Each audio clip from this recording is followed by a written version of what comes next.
আমার নাম মকবুল হোসেন। আমি আমি এটা দেখশন করার পরে বিকাল এসে দিই ভালো মাছ পেয়ে গেছি। আবার 10 সময় এসে দিই যে মাছ মারা গেছে। যাওয়ার পরে আমার মালিকের জানাই আমি। কয়টা পুকুরে? 10 একর, দুইটা পুকুর। আর 2টা পুকুর, 10 একর 2টা পুকুরে মানে মাছ মারা গেছে। দুই পুকুরে। নাম মোহাম্মদ মোশাররফ হোসেন। আমি এই খামার দেখশন করি।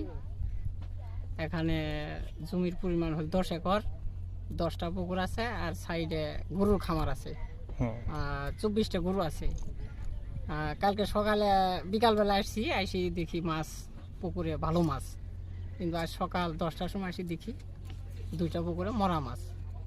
অনেক লোকজন এই মাছ নিয়ে গেছে। পরে আমার মালিককে জানাই যে আঙ্কেল আপনার পুকুরে মাছ মারা গেছে, কে বা কাহারা এলে। হ্যাঁ, জোরে। আমার নাম মোহাম্মদ আলাল মিয়া। এই প্রজেক্টের সাথে আমার জমি আছে, ধান ক্ষেত দেখতে এসে সকালবেলা দেখলাম অনেক মাছ মরা। কিন্তু আবার বিকেলে আসছিলাম কালকে, এসে প্রজেক্টে দেখছি কোনো মাছ মরা ছিল না। তো এখানে 10 একর জমি, 10টা পুকুর, তার থেকে 2টা পুকুরে মাছ মরা এই দেখলাম। এই গ্রামটার নাম কি? এই গ্রামের নাম হলো তরমুজপাড়া।